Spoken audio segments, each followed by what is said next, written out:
All right, guys, I'm back. More cab over content. I'm ready to start pulling the body off of this frame finally. So let's not waste any more time. Let's start tearing this cab over apart. And at the end of this video, I'll go ahead and share some information and history about this truck as well.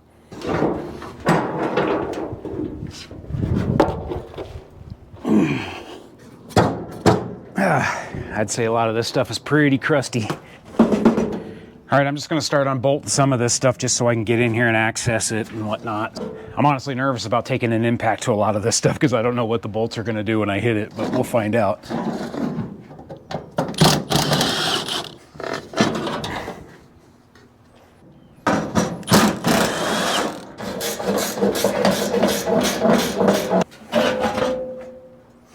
Well, the bolts are at least coming out. All right, honestly, there's not much of this thing I'm gonna end up saving as far as the wiring goes and the, you know, all these choke cables. And looks like I can unbolt the clutch pedal and the brake pedal from up here. Yeah, boy, that thing's heavy. Just wanna get everything out of my way that I don't need. Got some custom baling wire work here. Whew, it is still hot. Yes, I'm complaining about it again.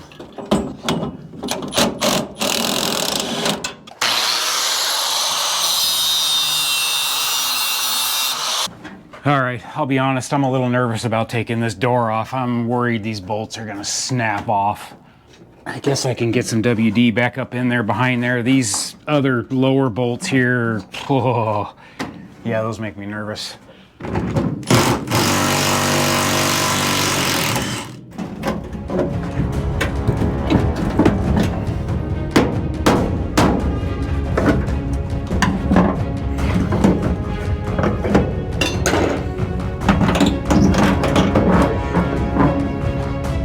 Okay.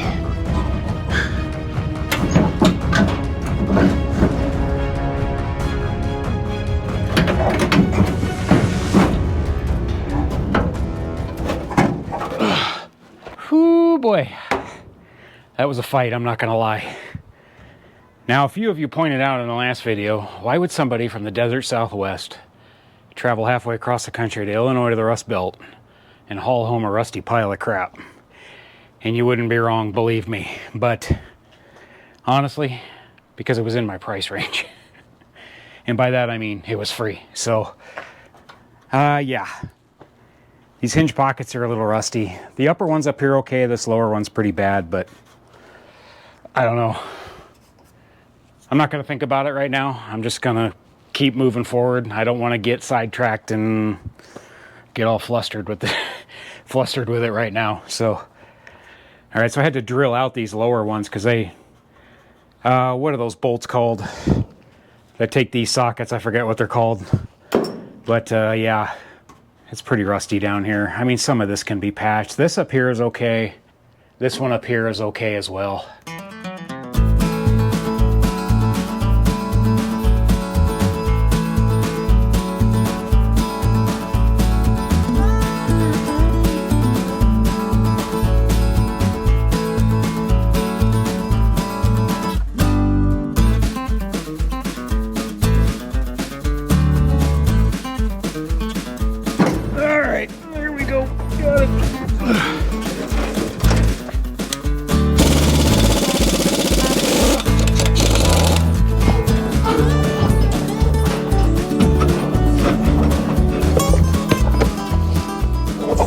All right, I'm gonna try to get in here and get this inner wheel well out.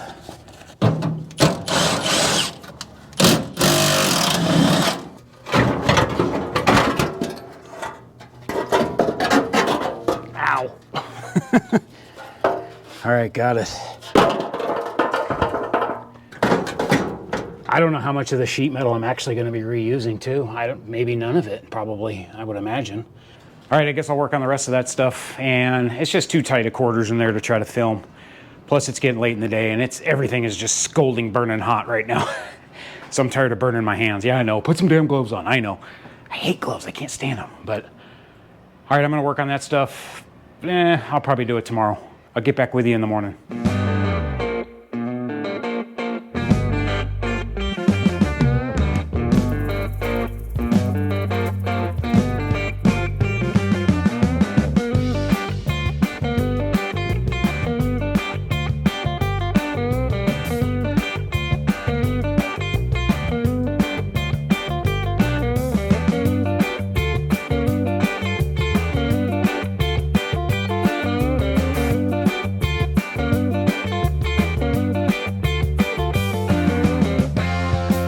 right, guys, welcome back. Next morning. So got a little bit of progress here, as you saw in the time lapse.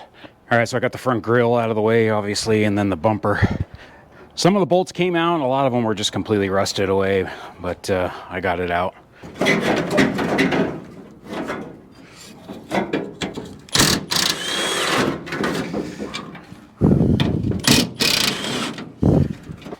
There's so much hardware missing on this thing too. All right, that is better.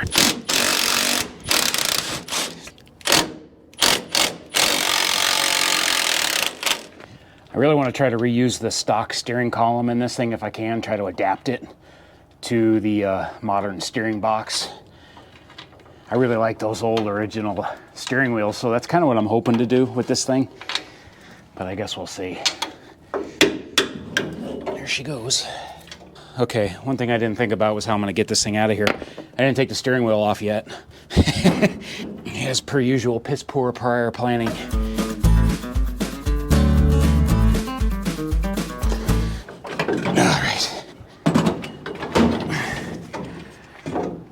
She's heavy.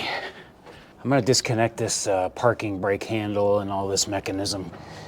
All right, there we go. Whew. All this stuff was completely rusted. I ended up having to cut the clevis off, the rod. This was completely froze. The pins were are completely rusted and frozen, so nothing I could do about that. All right, so now we're getting close. So I think I'm just gonna try to get the cab off and separate it from this. All right, so in the back here, this is the driver's side, and this is the only bracket that's connected to the cab right here. You know, it's like a shackle, like a leaf spring shackle almost. So I'm assuming this thing this cab just kind of floats in the back here. Kind of interesting how they do that. So I just gotta take these bolts out on both sides, this side and the passenger side, and that's all that's holding the cab up back here. Pretty simple. All right, let's see if these old original mounts are just these bolts will snap right off. Ooh, well, the nut came off. That's encouraging. All right, guys, I think I've got everything, and I think we're just about ready. All right, so I got all the inner fender, all the sheet metal out of the way, and these bolts here were rusted out, so they're gone. Same thing over here. I've got everything disconnected from the cab. So for now, I'm just gonna leave the structure on here, all this stuff. I'm just gonna leave it on the frame and I'll deal with it later once I get the body off. Yeah, we're basically ready, I think. Okay, that's all free.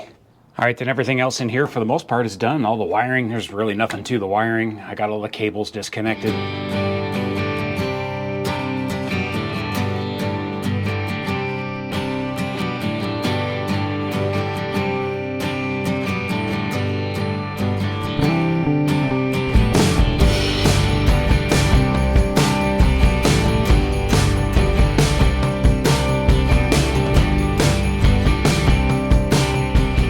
All right, guys, I think I got this thing ready. I got it all rigged up here. I've just got a bar running through the cab with some straps hooked up to the hook on the top. And I did that with the 57 and it worked really well.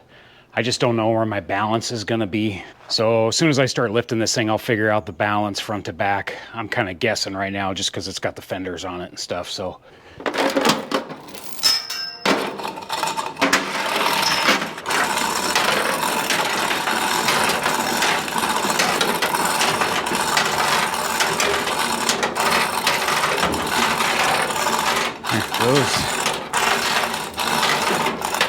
Over here.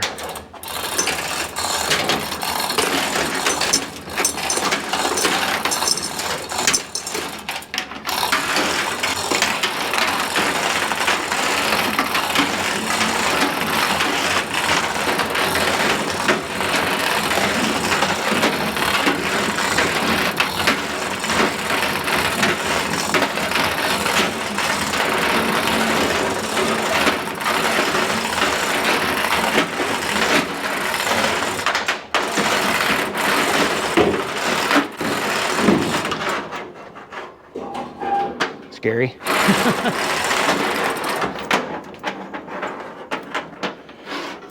Ooh, okay. All right, there she goes. All right. That gantry crane being that high is a little terrifying.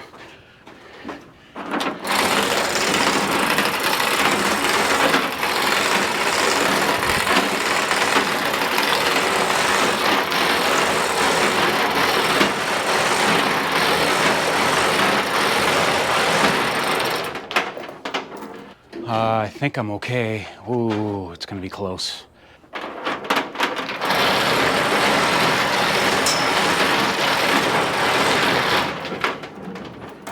All right, that's it. That's all I got. All right, I'm gonna hook the truck up real quick and try to get this pulled back.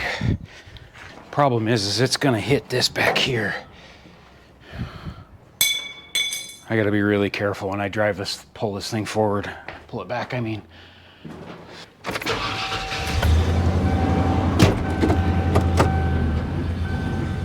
All right, let's see what happens here. It's gonna hit the cab, so I'm just gonna go nice and easy.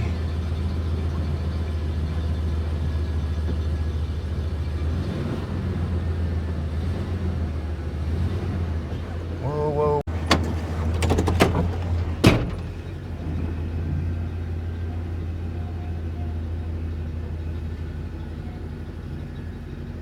I got her. Let's get this thing moved over and centered in the gantry, and then we'll get this thing down. Oh, this is terrifying. All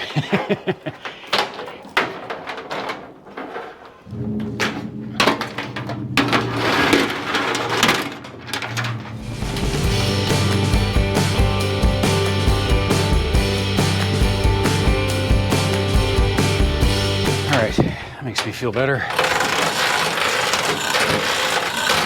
All right, well, she's on the ground. There's the frame in all her glory. Now, this is the structure I was talking about, is this here. All of this here, this is all specific to cabovers. Cabovers only, so all of this stuff. I'll just take all this stuff off later and probably save it for somebody else. I don't know what's gonna happen with this frame, but we'll see.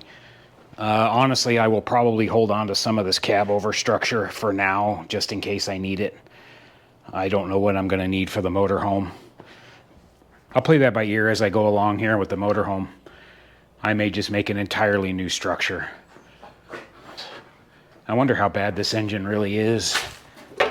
I'd love to pull the head off of this thing and see. They pulled it apart for some reason. These valve springs almost look new, so I wonder if they changed all this stuff for some reason. And I don't know. This thing's had so much water in it for so many years. I mean, I know it's junk because it sat with no hood on it too. So all the years of snow and ice and stuff on top of this thing. All right, now that this thing is off the frame, I can go ahead and crawl around underneath of it and try to figure out, let's see how bad this thing really is. Honestly, I'm a little nervous about it, but I don't know. I know some of you guys are laughing at me right now, and I get it. Believe me, I get it. So we'll see. I just don't want it to turn into a major thing with all the sheet metal. If I can just patch things up here and there, you know, if we can just take care of a lot of this stuff and get that thing to where the weather stripping will work and get the cab sealed up nice and tight, that's my main concern. I don't know. We'll figure this out later.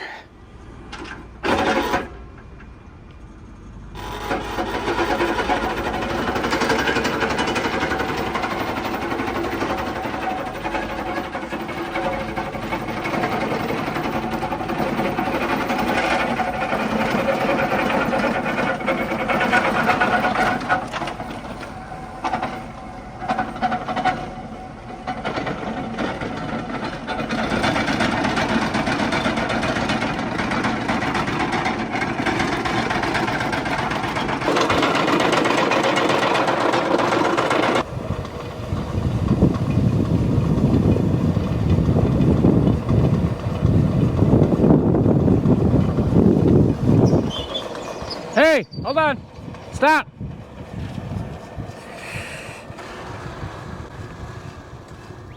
Woo.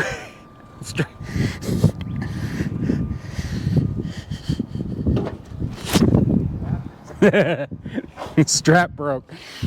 Through it? Yeah. I didn't think it would. It rolled to a stop though without it, so let's see.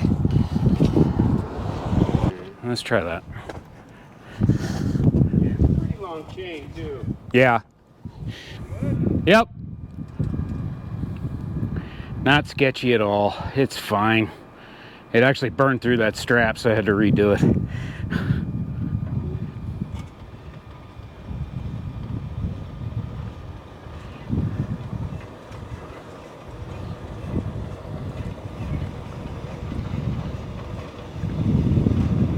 Oh yeah, she's good.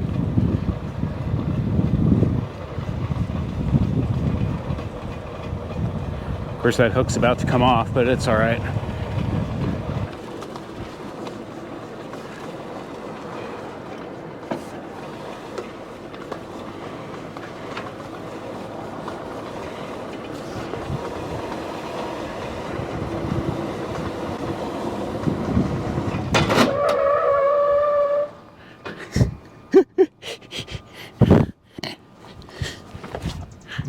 Lock up? Fuck.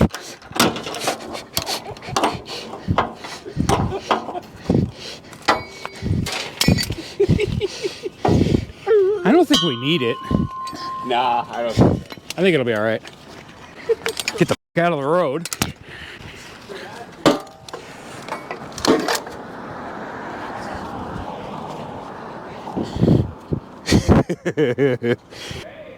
Yeah.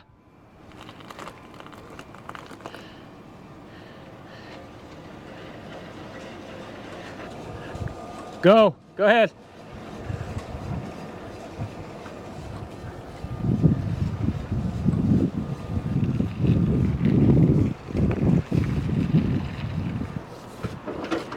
You're good, go ahead.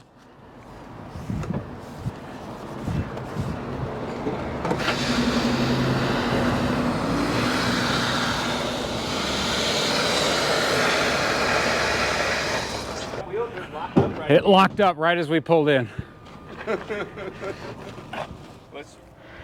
right, well, here's a look under the old girl. I'm not as concerned about the cab or the cab corners. I really don't care about those. Those don't matter too much to me. My biggest concern is this stuff over here. I mean, I can fix all that. It's actually fairly solid forward of it. And then this is that transition where the fender comes in on the other side. Down here, of course, it's really pitted, but it's actually not too bad. I think it's all perfectly fine. Let's see, this is the front mount up here, driver's side. Under here, it's actually okay. It's not as bad as I thought it was gonna be. The floor is separating under here at this seam. So that's, you know, I could probably booger that back together again, do some patches and fix that. The inside of the driver's side wheel well here, you know, of course, where you have all these junctions and everything, where everything meets. Of course, it's all rusted. And then, of course, this is all a little concerning. You know, this stuff just can, some of its undercoating is just peeling off, so it looks worse than it is. But, you know, you got that original rubber felt there, or whatever they call that. I forgot the name of it. Anyway, but yeah, so, you know, this stuff all has to be rebuilt. You know, if I can just get it close enough, basically, just get it rebuilt to where it's sealed up, I think it'll be all right. The lower part of the fender, below the step, is all that's in good shape. Looks like we got a little bit of rust jacking here where the fender is bolted to the cab. I really need to pull the fenders off of this cab, but I'm almost afraid to, honestly, because I just don't know what I'm gonna find. So, otherwise the firewall area, everything, all this looks really good. The passenger side's in much better condition, which actually surprises me. Usually the passenger side can be rougher because you're, you know, people driving on the edge of the road, all the salt gets pushed to the edge of the road, but this side's actually in good shape. This body mount's good. The floor inside the truck, you know, of course, this corner, this is pretty typical for all these trucks, it seems like. This is all, you know, you know, you see, she's rotted, you know. But this is all fixable, though. I mean, I can fix that. These little patches here, everything up above, underneath the dash up here on the passenger side's in good shape. Underneath here, passenger side again, of course, same issue over here. It's not quite as bad. And then the rest of it, the inner cab corner on this side's in good shape, but the outer cab corner's shot, which is fine. Now, I was actually really considering cutting the floor out of this truck as well. I've seen it a few times on different builds. Even Carter Auto Restyling, he did one on, I think, that chicken truck he's working on. He cut the whole floor out of it and just made, I've seen people make 1-inch square tubing structure in there and then just cover it in sheet metal. The nice thing about this thing, because the engine's going back, you know, and I want this floor to be flat, I can go ahead and cut the floor out and just make a quick and dirty 1-inch steel tube frame and then throw some sheet metal down and weld it to it. Call it good, you know, insulate it, throw some carpet over it and seam seal it, send it, you know. So that's something I'm thinking about as well. Again, just quick and dirty. Just, if I get bogged down and trying to fix too much sheet metal, I'm just not going to go through with this project. I'm just going to walk away from it. And I really don't want to do that. I mean, if I cut the whole floor structure out of this thing and just make a nice frame for it, you know, because I can go right up to that seam there and just go all the way across, because none of it matters. I don't need a tunnel. I don't need anything. I can just blend it all together. And it would actually probably, in the long run, it would save me work probably, instead of having to patch all these different holes for the shifter, the battery tray, the fuel. You know, I could just basically seal it all up all in one shot. I'm not keeping the bench seat frame and all this. I'm going to get bucket seats of some kind, so all this can go away. It doesn't matter. You know, if I just did a nice steel tube frame along the edge over here and then all the way across, you know, and then just build it out, I think I could get away with doing that. And then that would enable me to fix a lot of those issues over there, because I'd be cutting it out. So the big thing is this thing is welded from the factory. It's welded together right here. There's a big seam. So I'd have to get in here and just try to figure out exactly where to cut it. I could take the stock floor panels too that I have for this and just put them back in there and tack weld them in place or bolt them all back together again. I could do that as well. I'll have that little hump, the factory hump, in the floor if I did that, which is fine. That doesn't bother me. But then those things are all really rusty too, and you know, it's the rust. It's always the rust. I don't know. I'm going to mold this over for a little bit, and I really need to sandblast it, honestly. I really want to sandblast the inside of the entire cab, the dash, all of it. I'll take the gauges out and everything, get everything out of the way, and just basically sandblast this thing and see how much actual clean metal there is in here before I make any decisions. And then I can crank the thing back up in the air and sandblast underneath of it. Is kind of what I want to do. That way I know exactly what I'm dealing with. Anyway, you guys let me know what you think. You know, should I just redo the entire floor, or should we, you know, I want to involve you guys, whatever you guys think. For sure, I like your guys' input with this deal. And just keep in mind, not a full restoration. Let's just get the thing sealed up. Again, I know I've said it 100 times, but I really want to, I'm trying to beat that into my own head too, that this is not a full restoration. I don't want to get into messing with the outside of the truck and the original paint, the original patina. I want to leave all that stuff alone as much as I can. But the inside of the truck, I'd actually like to have it decent, sealed up and painted and have it looking good with the nice interior and nice seats and all that type of thing, and then leave the outside just rusty and crusty, you know. But the thing needs to be solid. The mounts need to be solid. The floor needs to be solid, of course. So I think there's enough good metal, though, that I could just build a quick and dirty frame. And, you know, at least right now I'm selling myself on that one. So that's where I'm headed right now. All right, guys. Well, thanks for watching me pulling the body off of this thing. Definitely happy to have that done. Now, as far as the history on this truck and the information that I found, I tried to do a little bit of research on R.G. McAmer himself, but I really couldn't find a whole lot on him. My wife actually ended up getting on Ancestry.com, and she did find his name. Unfortunately, I can't find the paperwork, but there just wasn't a lot of information on R.G. McAmer himself. Now, I did reach out to a Facebook group called I Grew Up in Hannah City, and I did make a post on that Facebook page, and you can go to that page if you want and check out that post, and you'll be able to see all these comments. There was a lot of people that did reply, basically stating that either their relatives or themselves or whatnot worked for the company. One lady actually reached out and said that her father more than likely lettered this truck, or because he lettered a lot of the different trucks for the lumber companies.